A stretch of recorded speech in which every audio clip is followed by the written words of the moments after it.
Hola, ¿qué tal? Buenas tardes. Antes de nada, agradeceros a todos los que asistís a la Open Class de hoy. Como sabéis al inicio, vamos a dirigirnos a aquellos que no conocéis del todo el sistema y os lo vamos a introducir un poquito. En primer lugar me presento, me llamo Joaquín Jiménez Rubio, soy abogado, soy el director de asesoría jurídica de Grupo CS, además soy responsable de Derecho Penal en Ayola Jiménez Abogados y actúo de moderador en las Open Classes.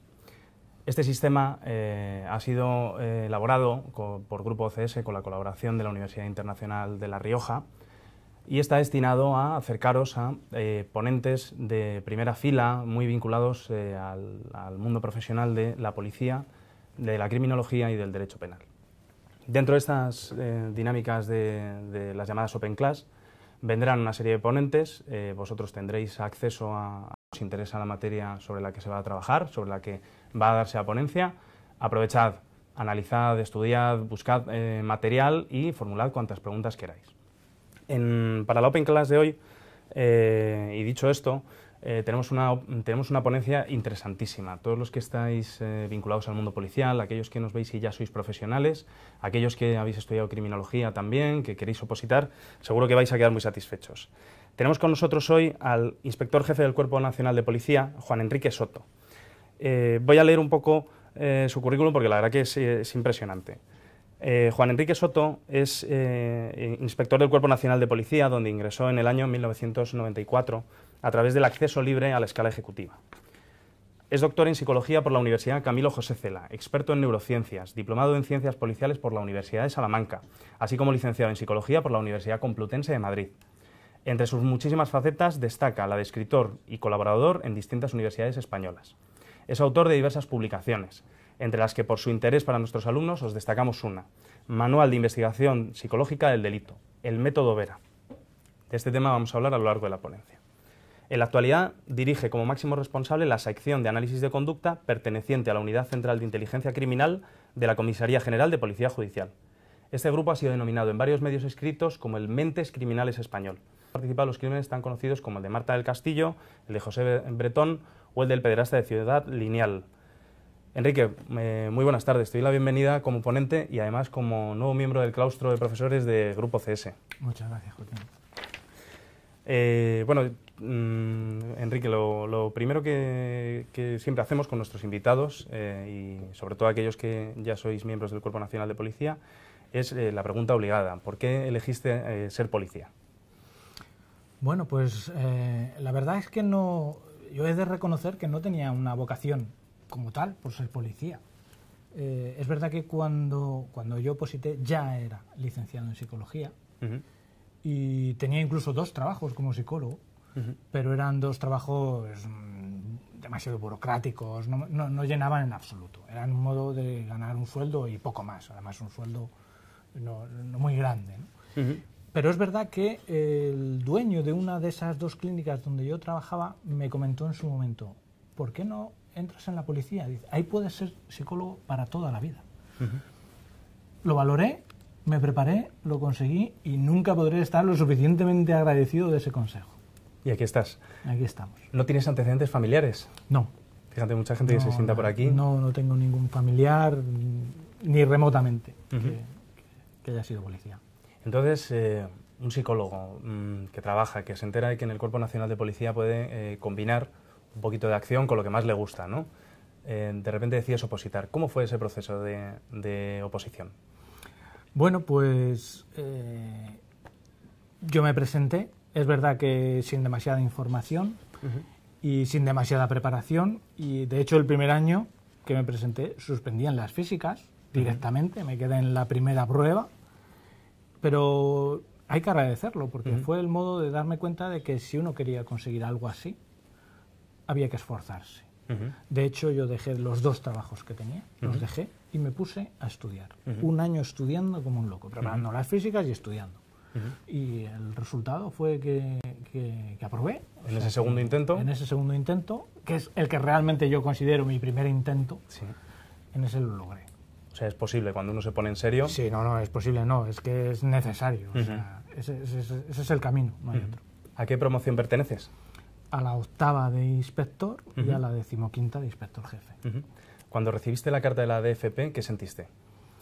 Bueno, pues suelo contar una anécdota porque realmente no fue una carta como tal la que yo recibí. Bueno, sí la recibí, pero antes hubo una situación previa. Y es que yo entonces me presenté a básica y a ejecutiva, ambas a la vez.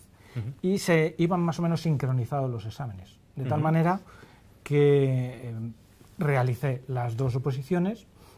Y esto lo cuento porque yo lo sufrí entonces, pero yo creo que queda interesante, ¿no? Un día me llamaron de la división y me citaban. Véngase usted mañana a las 12 de la mañana aquí. No me dieron motivo, que no hace falta que venga usted. Yo ya me quedé así un poco extrañado. Bueno, pero no me puede usted decir nada, no. Y a la media hora me volvieron a llamar. Que sí, que venga usted mañana a las 12. Que finalmente venga usted. Algo, A casa, entre comillas, pero dice, oye, el segundo año voy a darlo todo. Dejo de trabajar, me pongo a estudiar y consigo entrar. Y aquí no se acaba el camino, porque muchos de los alumnos que nos ven desde casa tal vez piensen que se acaba el esfuerzo, pero comienza la famosa Escuela de Ávila, ¿no? Sí. Además, sí que es verdad que es un gran esfuerzo aprobar una oposición tan dura como esta, que además es muy dura porque dura mucho tiempo y es muy exigente en cada una de sus pruebas, pero es verdad que una vez que ya la has aprobado, tienes esa relax de decir, bueno, ya lo he conseguido. Pero nada más lejos de la realidad con respecto al esfuerzo. Claro. Realmente ahí empieza otra vez el esfuerzo. Y no vas a dejar de hacerlo durante toda tu carrera. Y es verdad que Ávila, el impacto que produce es muy potente.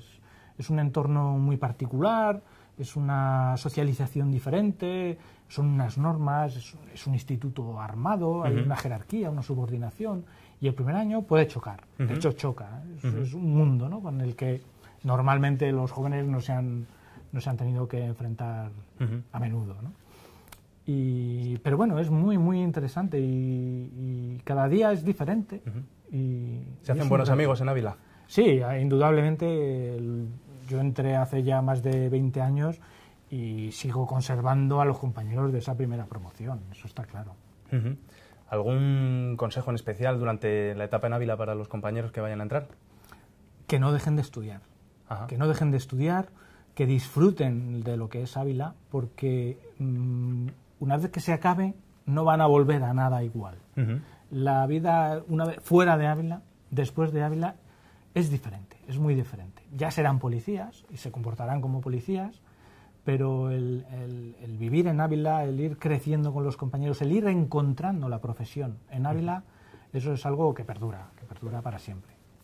Pues el consejo ahí queda para vosotros, para que toméis nota, hablemos de la sección de análisis de conducta, que realmente es bajo mi punto de vista, mi modesto punto de vista, quizá lo que haga más atractiva esta ponencia de hoy, ¿no? ¿Dónde se incardina la sección de análisis de conducta? Bueno, pues la sección de análisis de conducta es una de las secciones de análisis de la Unidad Central de Inteligencia Criminal. Es una unidad dedicada al análisis de la información. Hay diferentes especialidades, financiero, estratégico, operativo, y una de ellas es el análisis de conducta. Y cuéntame, Enrique, ¿esto lleva siempre así? ¿Desde hace cuánto opera la sección de análisis de conducta? Pues se creó en 2010, que bueno, podemos decir que ya han pasado. Supongo que esto responde a una necesidad, ¿no? Una necesidad policial. ¿Por qué se crea la sección? Bueno, pues ahí tengo que contar otra anécdota también. Claro, no puedo evitarlo. Es verdad que yo cuando entré en la policía como ya era psicólogo, yo de algún modo ya intuía que la psicología se podía aplicar perfectamente a la investigación policial. Pero efectivamente en los años 90 no había nada, ni remotamente parecido al análisis de conducta. Entonces, bueno, yo me fui preparando, etcétera, eso ya veremos luego. Y en un momento dado, pues coincidí pero coincidí de una manera totalmente anecdótica. Yo fui como asistente a un seminario sobre burocracia, régimen sancionador en locales de ocio. Totalmente aburrido, como te puedes imaginar, tú sabes bien. Pero curiosamente, la charla que inauguraba ese seminario la daba la que entonces era la jefa de la Unidad Central de Inteligencia Criminal. Y ella mencionó que, para acabar su ponencia, dijo que tenía 3 proyectos. Ya se me han olvidado 2 de ellos. Pero uno de ellos dijo, y querría montar una sección de análisis de conducta. pero no encuentro a nadie que tenga el perfil para ponerlo en marcha.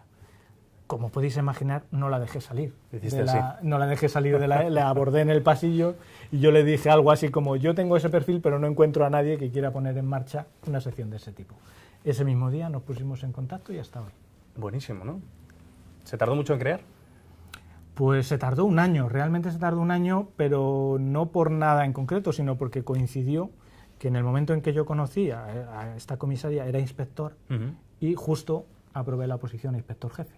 Con lo cual tuve que esperar a adquirir ya mi nuevo grado para poner en marcha la sección. ¿Y cómo funciona la sección de análisis de conducta? Bueno, pues depende un poco de la dinámica de los casos, pero básicamente nosotros solo trabajamos a requerimiento. O sea, solo asistimos, solo colaboramos con los operativos en aquellos casos para los que nos llaman. Nosotros a iniciativa nuestra no trabajamos. ¿Quién nos llama?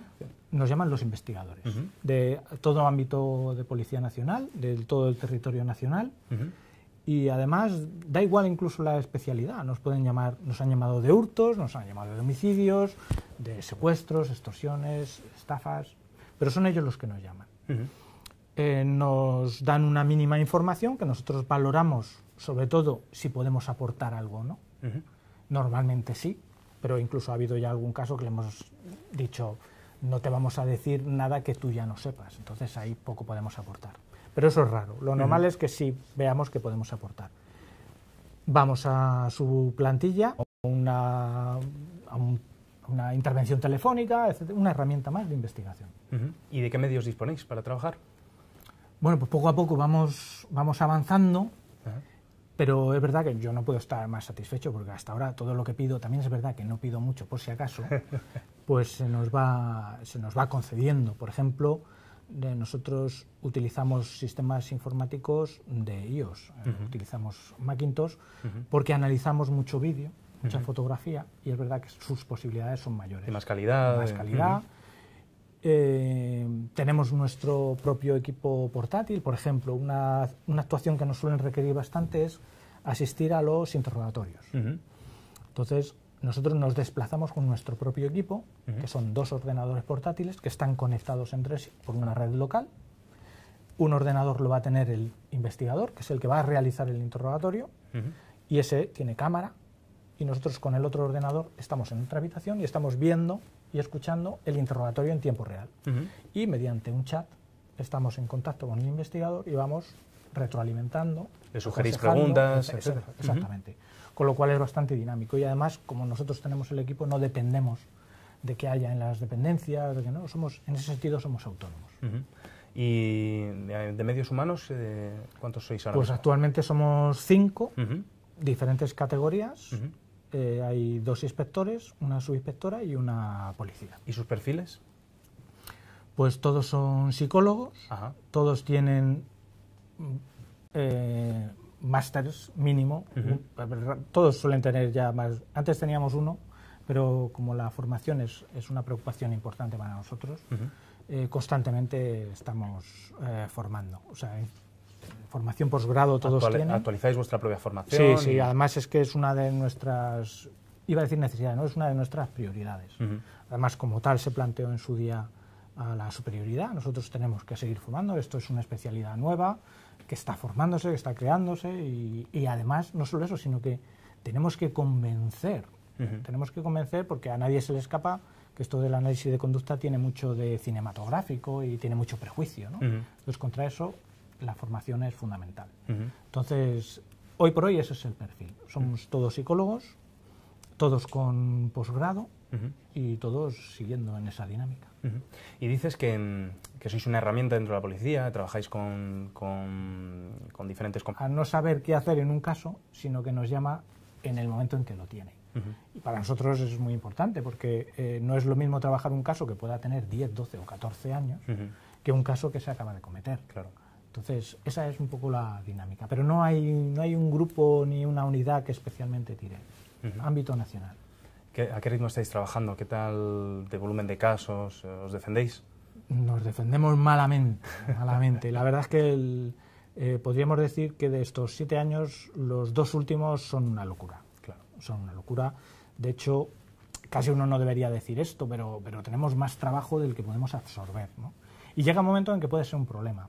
¿Por qué? Porque hay casos que efectivamente, si llevan más tiempo, tú los puedes dilatar, no requieren urgencia.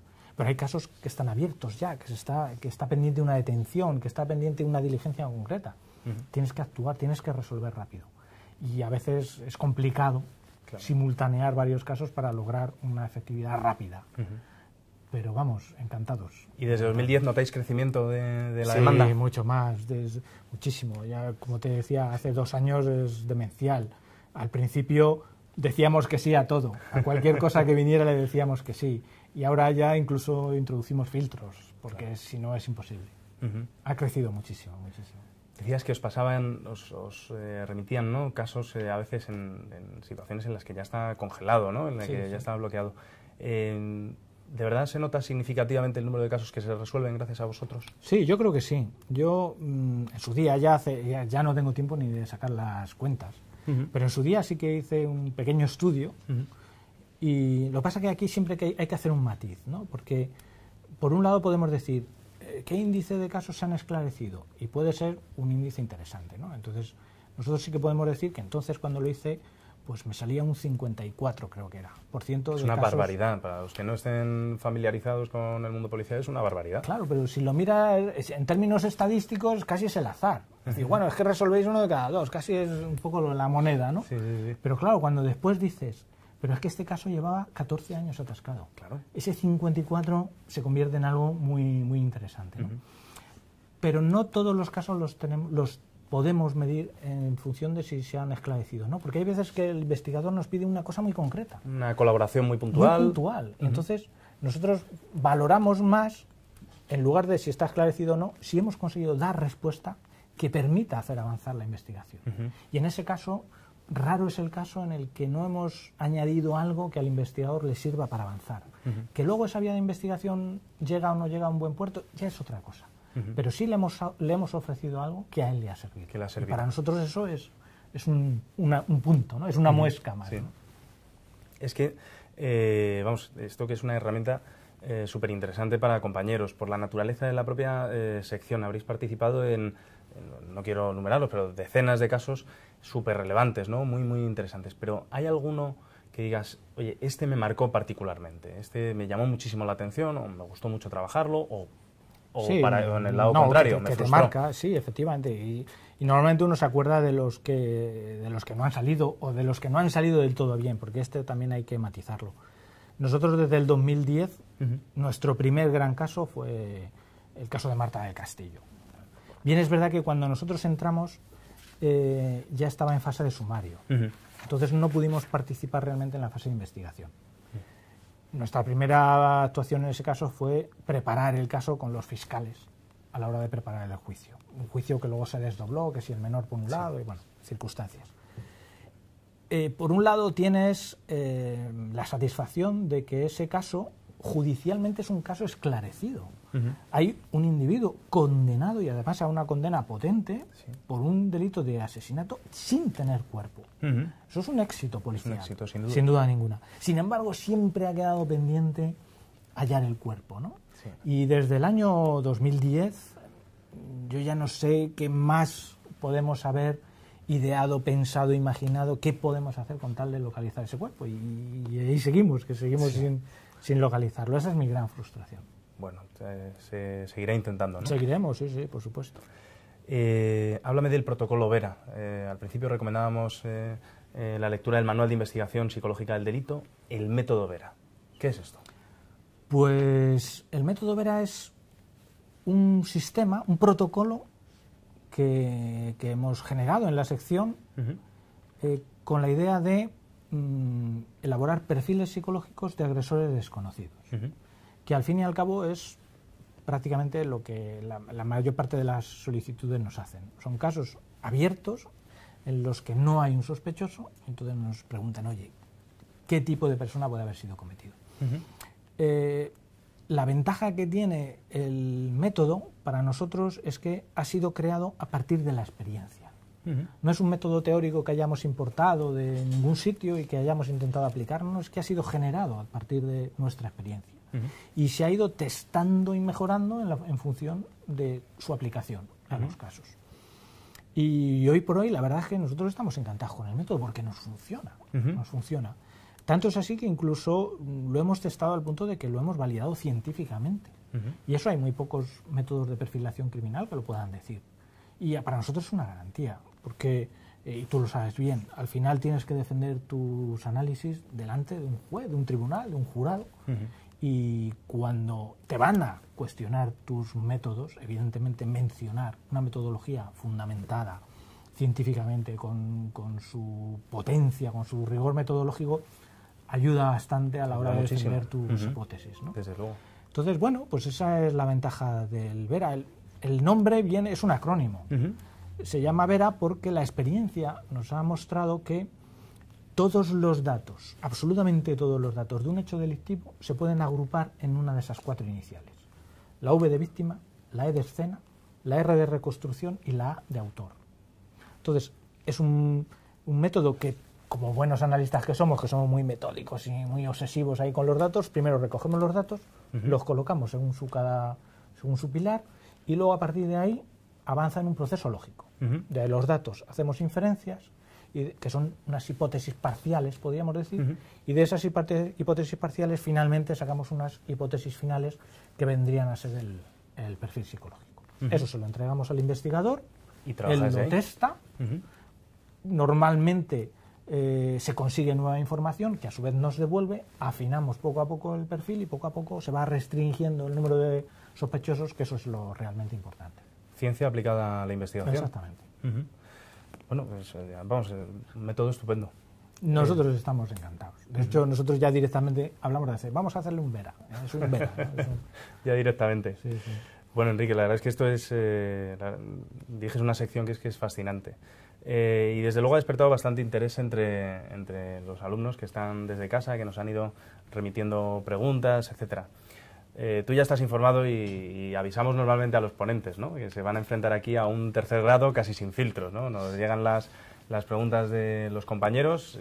Como siempre, pedimos disculpas a aquellas preguntas que no lleguemos a formular porque, como nos ha pasado otras veces, enviáis tantas preguntas que las intentamos concentrar en algunas pues que al final contesten un poco las dudas que tenéis la mayoría o que tenéis todos. Pero seguimos invitándoos a formular preguntas porque el ponente viene aquí, vamos, a esto, eso es, precisamente al examen, al interrogatorio. Entonces, Enrique, ¿estás preparado? Venga, sí, para contestar a los alumnos. Vamos a ello. ¿Cómo fueron tus inicios en la Policía Nacional? ¿Nos podrías contar cuál ha sido tu trayectoria hasta el día de hoy y cuál fue tu participación en la creación de esta sección? Bueno, pues como dije al principio, yo era psicólogo cuando entré en la policía. Quizá un poco por eso, aunque mi primer destino fue en las Islas Canarias, luego, claro, te tienen que asignar una especialidad. Y repito, como ella era psicólogo, mis jefes debieron considerar que un puesto ideal para un psicólogo era en el servicio de atención a la mujer. Entonces no había SAF, servicio de atención a la familia, solo era el de la mujer. Pero yo tuve la fortuna de que el SAM estaba dentro de homicidios. Con lo cual, desde la primera semana, tuve la oportunidad de aplicar la psicología a la investigación de casos de homicidio. Y aquello fue lo que me empezó a mí a sugerir, a guiar, a hacer pensar que efectivamente la aplicación es directa, psicología e investigación policial. A los 6 meses ya era el jefe del grupo de homicidios, no porque yo quisiera, sino porque los 3 superiores que había por encima de mí, por diversas circunstancias, desaparecieron, y un recién salido de Ávila, en 6 meses, jefe de un grupo de homicidios de una jefatura superior, pues era todo un reto. Pero bueno, al final estuve 3 años allí. Salté a la península. Me fui a una comisaría local, pero ahí estuve apenas 2 semanas porque enseguida me captaron los de la División de Formación y Perfeccionamiento y estuve 7 años en la división, primero en el Centro de Actualización y Especialización, impartiendo todo tipo de formación de psicología a todas las especialidades policiales, desde GEO, guías caninos, TEDAS, intervención policial, radiopatrullas en general, temas de psicología. Luego fui a otro de los centros, el de promoción, entonces se llamaba Centro de Promoción, que es el que da los cursos de formación en los cursos de ascenso, ¿no? Y ahí estuve otros 3 años y medio. Cuando vi que ya tenía que repetir los mismos chistes a los que hacían el curso de subinspector, los mismos chistes que les había contado cuando eran oficiales, pues dije, ya es el momento de cambiar. Tengo que cambiar. Y volví otra vez a la calle, a Seguridad Ciudadana. Estuve 3 años fantásticos dirigiendo un grupo operativo de respuesta, que es un trabajo de calle, pero tiene la ventaja de que no hay 2 días iguales. No es como un radio patrulla que tiene su sector, patrulla, interviene, etcétera, pero está circunscrito a un horario y tal. Nosotros nos creábamos nuestra propia actividad, etcétera, fue fantástico. Pero yo siempre, durante todos estos años, nunca dejé de tratar de perfeccionar esto de la psicología, ¿no? Entonces, yo me iba consiguiendo mis casos, los compañeros me iban dejando totalmente en mi tiempo libre, por mi cuenta, incluso a cuenta y riesgo de los compañeros que me daban esa información que no en todos los casos sus jefes lo habrían concedido, ¿no? Con lo cual yo fui trabajando y pensando en la posibilidad un día de crear algo así, porque no existía. Hasta que ascendí a inspector jefe, me quedé en esa comisaría local llevando la brigada de policía judicial, y entonces fue cuando conocí a la comisaria de la UCIC, y a partir de ahí lo construiste. Pues se creó la sección. En esta sección nos pregunta otro compañero, que es una pregunta muy interesante, ¿no? Para aquellos que quieran entrar o aquellos que están pendientes de ascender y también están preparando. Nos preguntan si existe algún requisito específico para poder acceder al SAC. ¿Es necesario tener algún tipo de formación previa en psicología o en criminología? Pues requisitos no hay ninguno. Bueno, realmente hay uno, y es que hay que querer ser policía. Eso siempre lo digo, porque a mí me preguntan muchas veces, ¿qué hay que hacer para pertenecer a la SAC? Pues, primero, querer ser policía. ¿Por qué? Porque tú puedes, y es muy loable, tener un objetivo, no, es que yo quiero entrar en la SAC, y que ese sea tu objetivo. Pero yo siempre digo lo mismo, ¿y si no lo consigues? ¿Y si tardas 5 o 10 años en lograrlo? Mientras, ¿qué haces? ¿Ejerces una profesión que no te gusta? No, tienes que querer ser policía. Una vez dicho esto, los que tenemos ahí enfrente son opositores a Policía Nacional, se les supone la motivación, quieren ser policías. Para llegar a la SAC, ¿qué hace falta? Mucha formación, mucha formación. Podemos entrar en la diatriba siempre de si psicología, criminología, a mí me vale todo. Aquí vale todo. Por ejemplo, nosotros vamos a ser analistas de conducta. Y eso, la ciencia que lo estudia es la psicología, no cabe duda. Es decir, todo lo que de psicología uno traiga, bienvenido sea. Si además tienes conocimientos en criminología, quien dice criminología dice en biología, en medicina forense, en lógica. Yo siempre digo lo mismo. Hay que estudiar lógica. La dura e impenetrable lógica de si P entonces Q. Porque nosotros somos analistas y vamos a utilizar procesos lógicos. Tenemos que elaborar hipótesis. O sea, nos tenemos que mover en ese campo. Todo vale. Todo vale. De hecho, como dije antes cuando hablaba de un poco de los compañeros, todos están actualmente estudiando algo reglado. Todos. Y es acabar uno y se empieza otro. O sea, tenemos que vender un producto complicado, que tiene una complejidad propia por su propia naturaleza, más luego los prejuicios añadidos, y eso lo tienes que vencer con formación. Desde luego es sofisticado. Es muy sofisticado. Pero vuelvo a decir lo mismo. O sea, al final uno piensa, y me pagan por hacer esto todos los días. O sea, solo eso ya merece la pena, ¿no? Entonces, requisito, don de gentes, ser muy autocrítico, tener una muy buena capacidad de observación, trabajo en equipo y ser capaz de defenderlo ante un auditorio, no lo digo ya un tribunal, porque hay veces que el tribunal son los propios compañeros de las unidades investigadoras y esos a veces son peores que los propios tribunales, ¿no? Entonces, bueno, un poquito de todo. Bueno, pues queda respondido. Nos pregunta otro compañero cuáles son las funciones de la SAC, hasta dónde llega su ámbito de actuación y si podría describirnos un día de trabajo. Vale, pues funciones, la verdad es que, resumida cuentas, es aplicar la psicología a la investigación policial. Yo eso incluso hasta lo suelo poner por escrito, esa es nuestra función. Ámbito de actuación, cualquier delito del ámbito de policía judicial, es decir, exceptuando todos los temas de terrorismo, tanto interior como exterior, todo lo que es ámbito de policía judicial entra en nuestro campo. Eso sí, trabajamos a requerimiento, si nos llaman. Y un día de trabajo, pues es complicado, porque efectivamente yo antes decía, no tenemos 2 semanas iguales, pero es que lo que no tenemos son 2 días iguales.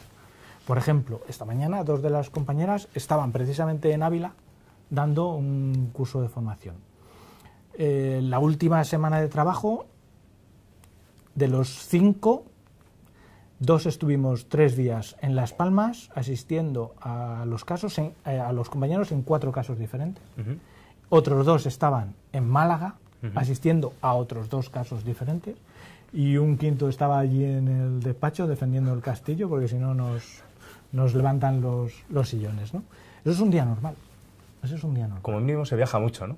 Se viaja bastante, sí. Además, es algo que uno coge siempre con muchas ganas, pero llega un momento en que pesa, El tiempo es importante.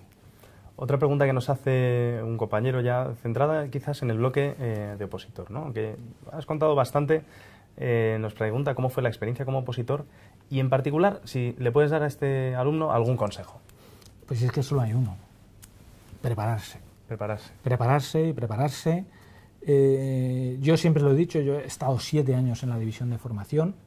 Durante esos 7 años he participado en tribunales, sé lo que significa ser opositor y todavía sé más lo que significa ser opositor al Cuerpo Nacional de Policía.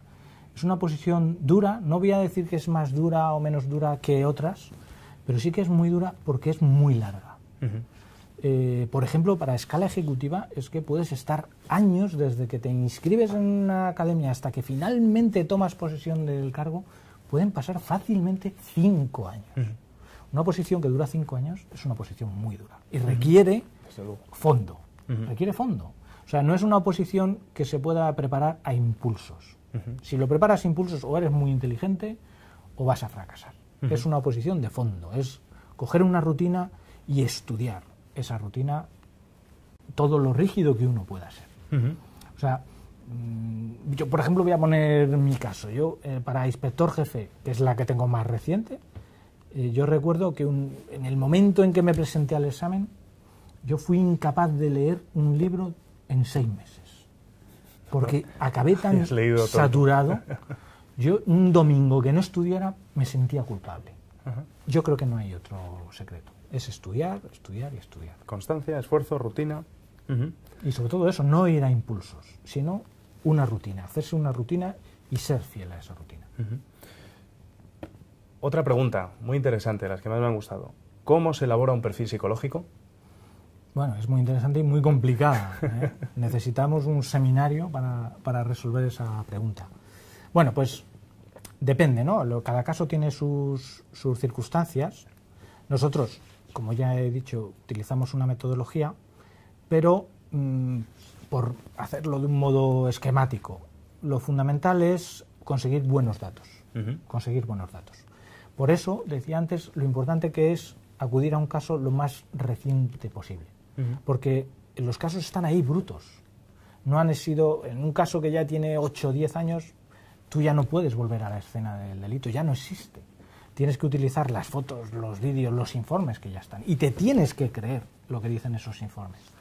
En cambio, cuando el caso está reciente y tú puedes ir al levantamiento del cadáver, policía científica va a buscar lo que necesita policía científica, judicial lo que necesita judicial, pero nosotros vamos a buscar lo que nosotros necesitamos y está ahí en bruto. Recogemos todos esos datos que para nosotros, cuando hablo de datos, hablo de conductas, ¿vale? Me gusta poner un ejemplo muy sencillo y yo creo que es bastante ilustrativo.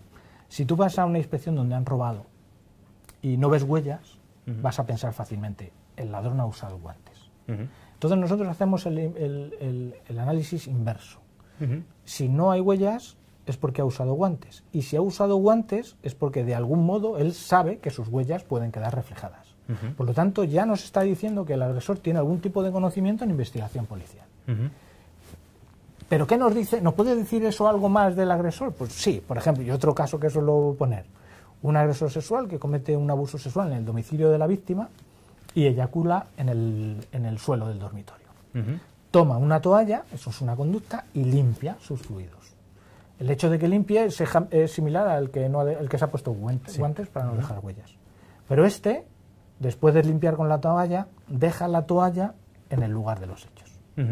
Pues la conducta de limpiar ya nos dice que algún conocimiento tiene. Pero el hecho de dejar la toalla ya nos está diciendo también algo de su personalidad. Y es que muy inteligente no es. No es científico. Entonces, esa es la idea, ¿no? Buscamos, a partir de esos datos, sacamos la conducta y esa conducta necesariamente te va llevando a hacer preguntas sobre la persona que lo ha cometido. Cuantas más conductas, cuantos más datos, más conductas eres capaz de detectar, y cuantas más conductas detectas, más análisis puedes hacer. Sé que es muy esquemático, casi es metaanálisis. Que tenemos poco tiempo, pero estamos ahí. Esto habrá tiempo de verlo en las clases. Exactamente. ¿En la resolución de qué tipo de delitos interviene más frecuentemente su sección? Sí, pues lo que más nos piden son homicidios, evidentemente. También porque por su propia... Pero bueno, también hay que tener en cuenta que, por ejemplo, en este país, más del 80% de los casos de homicidios se resuelven. Pero sí que es verdad que hay un grupo, hay un montante de casos que no se consiguen resolver, son los más complejos, y son a esos los que normalmente nos llaman. También tienen la característica de que al ser homicidios, y al ser homicidios que no se resuelven, suelen ser casos mediáticos. Se convierten en casos mediáticos porque son homicidios sin resolver. En relación un poco con esto, voy a aprovechar para meterte la octava pregunta. Porque ¿nos podrías explicar algún caso en España en el que el análisis de conducta haya sido clave para la detención del culpable? Pues sí, además recientemente, por ejemplo, el caso de Ciudad Lineal. Efectivamente, no ya exclusivamente análisis de conducta, sino que estamos en una unidad y hay ocasiones en las que trabajamos codo con otros analistas, ¿no? Entonces, por ejemplo, en este caso, un analista operativo que se dedica a hacer análisis de posicionamientos telefónicos, etcétera, etcétera, pues fue analizando todas las agresiones. Y en la medida en que iba sacando coincidencias, que esas coincidencias al final eran personas, nos las iba dando, nos daban los nombres, nosotros averiguábamos todo lo posible de esos nombres y los contrastábamos con el perfil que ya habíamos elaborado del agresor. Normalmente no encajaban, ¿no? Entonces, bueno, la compañera seguía sacando nombres hasta que sacó uno que nos encajó. Cumplía prácticamente el 90 y tanto % de nuestros criterios. Ese nombre se les entregó a los investigadores y fue el agresor. Y resulta que fue el agresor. Y fue él. Entonces, bueno, nosotros estamos muy contentos porque ese perfil era un caso en el que nos implicamos mucho, porque era un caso muy potente, a niñas muy pequeñas y además con unas lesiones brutales. Y el perfil era muy arriesgado. Nosotros llamamos un perfil arriesgado en el que queremos ofrecer algo, pero tampoco puede ser osado. Tiene que ampararse en algún dato del caso, ¿no? Pero bueno, pudimos llegar incluso a decirle a los investigadores el gimnasio concreto en el que este individuo iba a entrenar a diario. Eso es concretar a un investigador que le digas dónde puede encontrar a su sospechoso, te lo va a agradecer seguro. Sabes que en relación con este tipo de actuaciones, algunos medios os han denominado el mentes criminales español. ¿Qué opinión te merece esto? Que es una pregunta de otro compañero. Pues casi es un poco, ¿no?, lo que te decía antes de esa lucha contra lo mediático, ¿no? Pues, tiene su lado bueno y su lado malo. El lado bueno es que hace que este trabajo tenga un escaparate muy atractivo. Entonces capta la atención y eso a nosotros nos interesa sobre todo para que los compañeros nos conozcan y nos den trabajo, que al final nos nutrimos de ello. Tiene el lado malo, es que hay mucho prejuicio. Entonces, bueno, todos sabemos lo que son las series de televisión, lo que es el cine, pero, por ejemplo, todos sabemos que Mentes Criminales, por lo menos en sus inicios, estaba bien fundamentada, estaba bien asesorada y realmente se parece a lo que hacemos nosotros hasta la mitad del episodio, cuando ellos ya dan el perfil, porque hasta ese momento nosotros hacemos lo mismo. Nos desplazamos al lugar, trabajamos codo con los investigadores, aportamos lo que se pueda aportar y entregamos el perfil. Lo que nosotros no hacemos es ir a detener al perfilado, ¿no? Eso nosotros no lo hacemos. Y a partir de ahí ya es licencia cinematográfica. Bueno, creo que los compañeros desde casa, y vamos, yo estoy seguro, estarán de acuerdo en que Enrique ha superado con creces el test, ¿no? Las preguntas que les habéis hecho desde casa. Muchísima información, súper interesante. La verdad es que Da gusto con un Cuerpo Nacional de Policía como el que tenemos, como el que nosotros intentamos haceros ver, ¿no? A los que estáis desde casa, algunos que ya estáis dentro, que ya lo vivís. Da gusto ver cómo evoluciona esto, ¿no? Cómo se ponen medios, cómo se apuesta por gente con formación, con técnica, cada vez más ciencia policial. De verdad que es un placer que vengan compañeros como tú y la verdad que es una auténtica barbaridad, ¿no? Lo que está evolucionando. Sí, pero yo creo que eso es importante. Sí. Evidentemente una institución policial es difícil que vaya cambiando, porque su propia forma de ser y trabajar y su objeto de trabajo pues, no lo permite, pero es importante abrirse a la sociedad, abrirse a la ciencia, mejorar sus metodologías, eso es muy importante. Desde luego. ¿Algún mensaje para los alumnos que nos están viendo desde casa? Sí, yo además siempre suelo decir lo mismo, porque como dije al principio del todo, yo no tenía vocación, pero sí que hay una frase que a mí me dijeron al principio antes de entrar, y yo creo que se cumple, y es que la profesión de policía engancha. Puedes tener vocación o puedes no tenerla, pero en el momento en que entras y empiezas a trabajar, te va a enganchar el trabajo de policía. Y además tiene la gran ventaja de que puedes hacer cosas muy diferentes a lo largo de tu carrera. Puedes estar 10 años haciendo policía científica, luego irte a patrullar en la calle, investigar delitos. Es algo muy completo y te permite cambiar. Pero si quieres permanecer estable, te lo permite también. Y encima haciendo algo que te llena, pues yo creo que es muy interesante. Pues Enrique, oye, de verdad, muchísimas gracias por haber venido aquí con nosotros. Muchísimas gracias por incorporarte al claustro de profesores de OCS. Y desde aquí daros las gracias a vosotros por asistir, a la Universidad Internacional de La Rioja por cedernos este espacio, por la colaboración. Desde luego trabajamos cada día por acercaros un poquito más a personas tan relevantes, a profesionales de la talla de Enrique Soto, y esperamos veros en las siguientes ponencias. Muchísimas gracias. Muchísimas gracias. Hasta luego. Hasta luego.